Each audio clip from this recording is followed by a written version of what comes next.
All the way from Iceland, the BaldurNBA NBA preview is here, with the 12 seeds. In the 12th seed in the East, I have the Orlando Magic. They finished as the 13th seed, with a record of 25 wins and 57 losses. Just a typical season for a young team that's rebuilding. The Magic have twice been in the NBA Finals, last time in 2009, led by Dwight Howard along with players like Rashard Lewis, Hiro Turkoglu and Jameer Nelson. They ended up losing to the Lakers in 5 games. Enough about that, let's see what the Magic did this summer. At number 5 in the draft, they got Mario Hezonja. They hired a new head coach in Scott Skiles. Other players they got were Shabazz Napier, Jason Smith and CJ Watson. Not a whole lot that stands out here, but it's probably Scott Skiles, a coach that's been around the league, with stops in Phoenix, Chicago and Milwaukee. Now to the possible team rotation. A very nice team for the future. The man in the middle, Nikola Vucevic. A good young center, a double-double machine, 19 points and 11 rebounds last season. Not strong defensively, but his teammates make up for it. Not sure who's gonna be starting at the power forward. Channing Frye might start or simply come off the bench as a backup big, but I think it would be best for the team in the long run to have Aaron Gordon starting at some point. He's been playing a lot at the 3 spot, but as the league is going towards small ball, he'd be great at the 4. Gordon missed half of last season to an injury, so hopefully he can stay healthy this year. At 3 they have Tobias Harris, a very nice player who got an extension this summer. And in the backcourt they have Oladipo, who's steadily been improving. He averaged 18 points last season and might crack 20 points this coming season. With him is Elfrid Payton, who was very good and showed promise in his rookie season. One player I'm really looking forward to seeing, and that is their draft pick Mario Hezonja. He might force Harris and Gordon to play more minutes at the power forward. He's one of the better European guard prospects that I've seen in some time. He has a nice stroke, athletic, and can hold his own on defense. Had a good summer league, was dunking on people and made a game winner. He doesn't shy away from the spotlight. He's a bit cocky and doesn't show any fear when he's on the court. Not sure if he's gonna be Rookie of the Year, but he'll be one of the top ones. The coaching, getting rid of Jacque Vaughn was inevitable. I never really liked the job he did as a coach. And the stuff they were running wasn't really good. Bringing in Scott Skiles will improve them. Skiles is high on defense and this team has great potential to be a top-notch defensive team for the future. So he'll be on them and demanding good effort from them.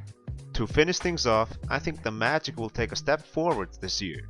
I can see them in the 9 to 12 range. Now, they only won 25 games last season, but I could see it jump to 35 plus.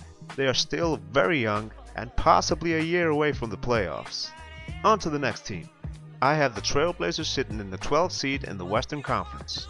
They finished last season with 51 wins and 31 losses, which was the 6th best record in the Western Conference.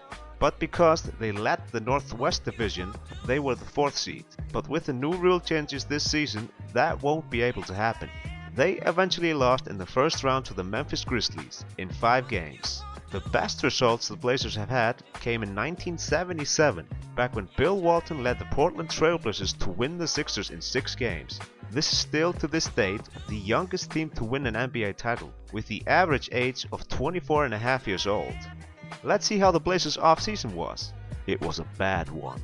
They got Pat Connaughton with the 40th pick. Other players they got were Gerald Henderson, Noah Vonleh, Mason Plumlee, Mike Miller, Ed Davis and Al-Farouq Aminu. Players they lost were LaMarcus Aldridge, Wesley Matthews, Nicholas Batum, Robin Lopez, Aaron Aflalo and other less significant departures. The big thing that stands out from this is that the Blazers lost 5 of their 6 best players, with LaMarcus Aldridge topping that list. To me, I don't think there's any question, this is the team with the worst offseason in the NBA. And I think many of you will agree. Let's see how the rotation might possibly look like. In the middle, they have Mason Plumlee backed up by Chris Kaman and Myers Leonard. Then there's Ed Davis at power forward backed by Noah Vonleh. At 3 they have Al-Farouq Aminu. In the backcourt they have Gerald Henderson and Damian Lillard backed up by CJ McCollum. I look to see McCollum in a bigger role this year with Matthews out. McCollum can really score the ball given the chance. It's gonna be a process for the Blazers. This is probably the right move to let the players that left go. Why give Wesley Matthews a ton of money right after he tears his Achilles, especially after Aldridge leaves? The two of them were two of the three best players on the team, so things were lined up for a rebuild. The Blazers won't be good and will get a lottery pick in next year's draft. They have already got some young players this season in Mo Harkless and Noah Vonleh. Vonleh was the 9th pick of the Hornets, played only 25 games and didn't find himself in Charlotte, so he'll get some time in Portland to prove himself.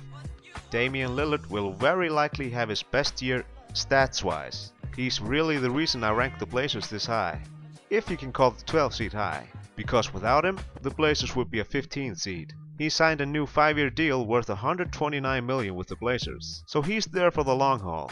The question is, will the Blazers be able to put a competitive team together in this 5-year window? But as we know in the NBA, anything can happen. One thing about this year that's for sure is that Damian, aka Dame Dollar, will have more time for his rap game after the regular season finishes. Here's a small 12-second example. My life came full circle at the park, was throwing left hooks. Now I'm in the league with Steph Curry and Russell Westbrook.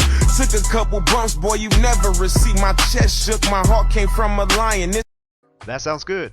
I'll put a link in the description. Maybe the best NBA rapper today, but there are a few out there. If the NBA doesn't work out for him, he'll have this to fall back on. To finish things off, not much to say. Pretty much a team that's now in rebuild. Don't think they'll be higher than the 11th seed. This season will be a struggle. That's it for now. Like, subscribe, and peace.